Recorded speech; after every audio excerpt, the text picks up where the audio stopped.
मिल गई लेकरे तक खोजत रह गया का भुलाई रहा, चाबी भुलाई रहा, मिल गई। यानी यह नमः शिवाय बंद मन के ताले की चाबी है जो हरिंद्रानंद जी के हाथ लग गई है और वह चाबी उनको मिली है। अब उनको लगा कि शिव गुरु है, मिल गया, उनको मिला है यह सूत्र नमः शिवाय 1975 में। और दूसरा सूत्र भी उन्हीं को मिला है, गुरु की दया। जब वो घिर गए मंदिरों में कि प्रसाद खिलाओ महादेव को रसगुल्ला, नहीं तो आज खैर नहीं होगा। और जब यह स्थिति मन की हो गई तब चारों तरफ देखकर वो भयभीत हो गए और इस भय में उनके मन ने यह भाव लिया कि बुढ़ऊ इज्जत रखी हो। इस शब्द में इतना दर्द था, इतना दर्द था, इतनी तड़प थी कि महादेव को दया करना पड़ गया, भोग ग्रहण करना पड़ गया। इस दोनों सूत्रों से शिव शिष्य हरिंद्रानंद को महादेव ने अपना चेला बनाया है। क्योंकि गौर करेंगे आप तो किसी गुरु का चेला भी कोई होगा तो वो अपने गुरु को प्रणाम करेगा ही करेगा।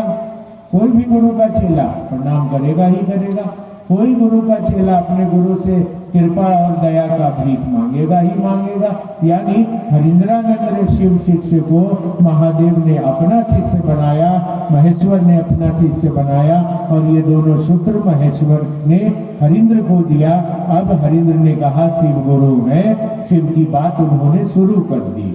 आप गौर करेंगे, उनके बताए हुए चर्चाओं को सुनेंगे तो आप पाएंगे कि उन्होंने कहा है कि मैं 1980 के दशक से लोगों को कहना शुरू कर दिया था कि शिव गुरु है, शिव को अपना गुरु बनाइए। यह काम उन्होंने 80 से ही शुरू कर दिया था, लोगों को कहना कि शिव को गुरु बनाइए। मगर अब शिव सूत्र कब मिला है, हम जनमानस के लिए कब मिला है, तो यह मिला है सन 1985 में बेगूसराय में। महादेव ने कहा है कि तुम जो करते हो दूसरों को करने को कहो। इन्होंने कहा मैं जो करता हूँ वो कहता हूँ। तब महादेव ने पूछा क्या करते हो, इन्होंने कहा मैं दूसरों को शिव का शिष्य बनाता हूँ। तब महादेव ने बोला असत्य कहते हो। असत्य का मतलब है जो सत्य नहीं जानता, झूठ का मतलब है जो सच को जानता है और जान के बोल रहा है उसको झूठ कहा जाता है। असत्य का मतलब है जो सत्य को नहीं जानता। तब महादेव ने कहा असत्य कहते हो, और असत्य के बाद उन महादेव ने कहा कि तुम जो करते हो वही दूसरों को करने को कहो। यानी इन्होंने तो 80 में कहना शुरू कर दिया था कि शिव गुरु है, शिव को अपना गुरु बनाओ, लेकिन करने को क्या कहा था, ध्यान मन पर महादेव को उतारिए, आज्ञा चक्र को धावित करिए, मूलाधार को स्पर्श करिए और सहस्त्रार्थ से संप्रेषित करता हुआ शिव को समर्पित करिए। महादेव ने कहा यह आज के मानव से नहीं होगा, तुम जो करते हो वही दूसरों को करने को कहो। ऐसे बना है, यह जगत के लिए महादेव ने दिया है, जनमानस के लिए शिव ने दिया है। यह शिव सूत्र है, इस शिव सूत्र को हमको आपको दिया गया है और क्षेत्रों में लोगों के दिलों में उतारने को कहा गया है। अब एक तरफ है सूक्ष्माति सूक्ष्म आत्मा और एक तरफ है स्थूल शरीर और बीच में है सूक्ष्म मन। शरीर में यही तीन चीजों का सम्मिश्रण है। वो किसी का शरीर हो, राजा हो, रंग हो, हिंदू हो, मुसलमान हो, सिख हो, ईसाई हो, धर्म हो, कोई हो। एक तरफ सूक्ष्माति सूक्ष्म आत्मा है और दूसरे तरफ वह स्थूल मनुष्य का शरीर है और बीच में मन है। मन में जो जो विचारें रहती हैं उसी विचारों के परिवेश को मन शरीर पर ट्रांसफर करता रहता है और मन में आत्मा की शक्ति को कैप्चर करने का प्रवृत्ति बना रहता है। आत्मा में जो शक्ति है, जो आत्मा के शक्ति से ही हम आप जिंदा हैं, चल रहे हैं, उस आत्मा की शक्ति को स्टोर करती है मन, जमा करती है मन और उस स्टोर को मनुष्य के शरीर पर रिफ्लेक्ट करती है मन।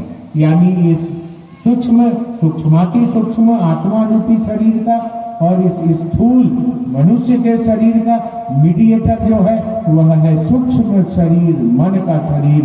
मन के शरीर को ही जब तक हम आप ठीक नहीं करेंगे तब तक हम आप अपने गति को, गंतव्य को प्राप्त नहीं कर पाएंगे।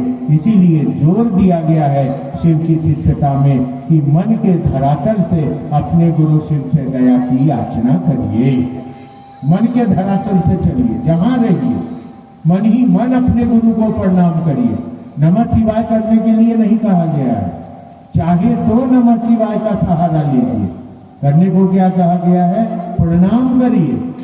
अगर आपकी इच्छा हो तो नमः शिवाय का सहारा लीजिए, नहीं हो तो आप जैसे बोलते हैं ठेठ में बोलिए, गोड़ लगाइए महादेव। अंग्रेजी में बोलिए, I pray to you Shiva lord, I pray to you please help me. आप खड़ी हिंदी में बोलिए, आपको मेरा प्रणाम महादेव। आप उर्दू में बोलिए, हे शिव आप मेरे उस्ताद हैं, मैं शागिर्द का सलाम कबूल करिए। आपको जैसी भाषा है, भाव का खेला, नमः शिवाय का आप प्रयोग करें ना करें इस पर कोई विशेष जोर नहीं दिया गया है। आपकी इच्छा है तो करें, ना इच्छा है तो ना करें, लेकिन महादेव को प्रणाम करने का भाव पैदा करें। और यह भी मन को कहा गया, क्योंकि मन मीडिएटर है, मन ही जनरेटर है, मन ही प्रोजेक्टर है, मन के सिवा कुछ नहीं है। यही जनरेटर है, यही प्रोजेक्टर है, यही मीडिएटर है। इसी मन के धरातल से संसार की भावनाओं में हम बंधते हैं या संसार की भावनाओं से मुक्त होकर ईश्वर को प्राप्त होते हैं। अब अपने मन को आप टटोल लीजिए।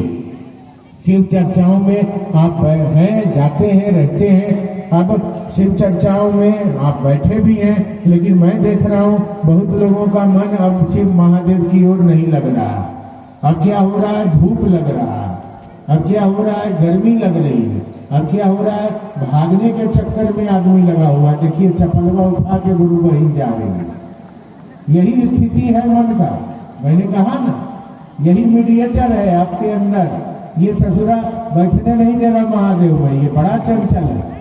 ये जो रिफ्लेक्ट कर रहा है मन मनुष्य के शरीर पर, ये रिफ्लेक्ट कर रहा है जगत को, जगत की ओर, शिव की ओर हमको आपको जाने के लिए रिफ्लेक्ट नहीं कर रहा। इसीलिए हमारा आपका मन चंचल हो रहा है, इसीलिए हमारा आपका मन उस दिशा में चलने को तैयार नहीं हो रहा। हम उस रास्ते पर बढ़ने की स्थिति में नहीं हो पा रहे। तो इस स्तर को अपने मन के धरातल पर मजबूत करने के लिए अगर कर लिए इसी बार तो जुग जीत लीजिएगा। अगर निकल चले महादेव की दया से तो होगी रोशनी जीवन में। आत्मा के तल पर जागेंगे आप और न जगत रोक पाएगा, न मृतलोक के आकर्षण रोक पाएंगे, न ये जीव भाव रोक पाएंगे, न धरती रोक पाएगी। आपकी यात्रा सीधे शिव को प्राप्त हो जाएगी। इतनी बड़ी बात चल रही है, हो रही है, मगर इसमें अपने आप को, हमको आपको देखना होगा कि मेरे मन पर चल क्या रहा है। हम शिव चर्चाओं में जा रहे हैं तो हम कर क्या रहे हैं?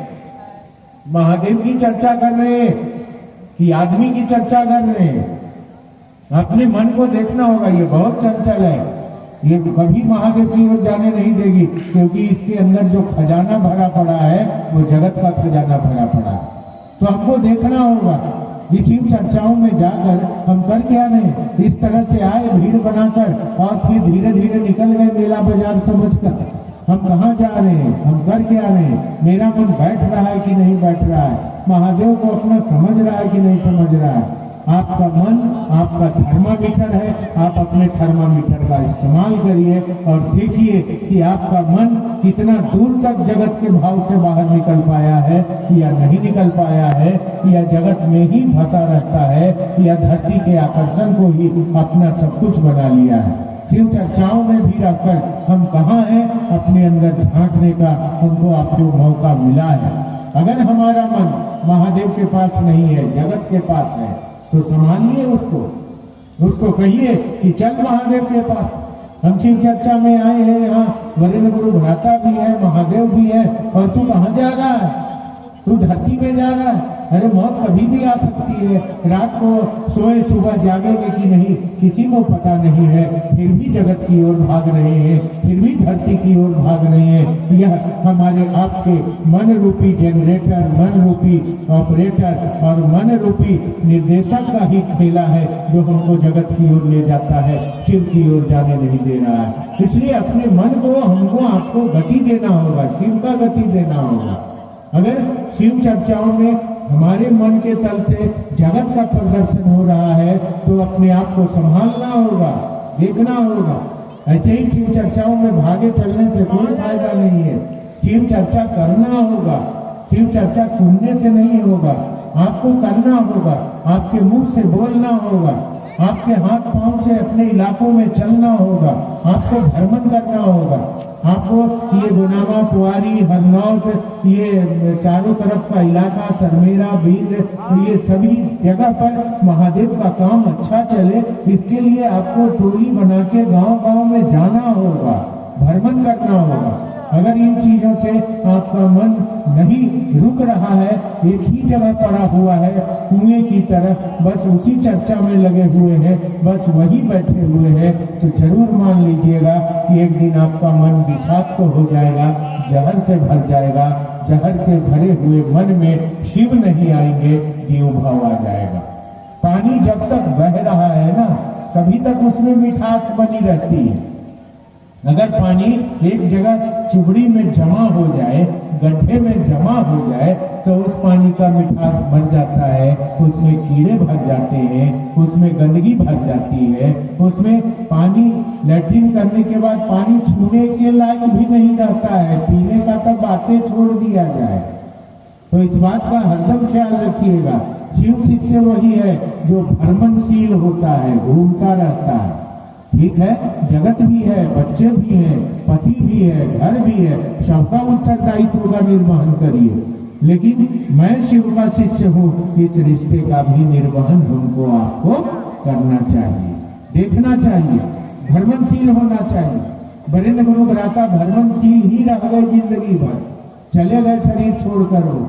और उन्होंने जो कहा था कि रहेंगे होटल में और मरेंगे हॉस्पिटल में, यही अंत में किया और धरती से निकल गए, जगत से निकल गए। भ्रमणशील रहे वो, कभी वो पटना में रहे, पटना से जब निकले तो देवघर में हम ही लोगों ने मकान खोजा, पोखना टीला आशीर्वाद भवन में रहे, वहां से निकले तो चित्तो लोढ़िया में रहे, वहां से निकले तो कटहल मोड़ में रहे, वहां से निकले तो साइंस सिटी में रहे, वहां से निकले तो उपवन में रहे, वहां से निकले तो हॉस्पिटल में रहे, और वहां से निकले तो वापस चले गए। तो कम से कम अनुसरण तो करना होगा ना। जब तक वो शरीर में रहे तब तक एक जगह नहीं रहे, वो घूमते रहे वो। और उतना कड़ा सरकार की नौकरी, उतने बड़े पद पर रहकर भी भारत के एक एक कोने में शिव शिष्यता का अलख जगाया उन्होंने, एक एक जगह जाकर महादेव का काम किया उन्होंने। मैंने गौर से देखा है उनको, उनके पास बैठकर तो पाया है कि वो कभी भी महादेव से दया और महादेव को प्रणाम, ये दोनों सूत्र पर ध्यान नहीं दिए। हम लोग को भले ही करते रहे, लेकिन उनको जो मैंने देखा है, जो मैंने हरिद्रानंद को पाया है, वो क्या देखा, वो कभी भी महादेव को प्रणाम करने की स्थिति में नहीं रहे, कभी भी महादेव से दया मांगने की स्थिति में नहीं रहे। क्यों नहीं रहे? क्योंकि वो शिव सूत्र को जगत में उतारने आए। मैं देखा सुबह जब वो जागते थे 7 बजे, 6:30, 7 बजे उनकी नींद खुलती थी, और माथे के पास एक बेड सूच लगा रहता था। वो घंटी बजती थी, किचन में आवाज हो जाती थी कि साहब जाग गए हैं। अब तुरंत चाय का प्याला बना, उनको चाय चला गया, चाय पिए, फ्रेश हुए, तुरंत बाहर निकल गए। बाहर आए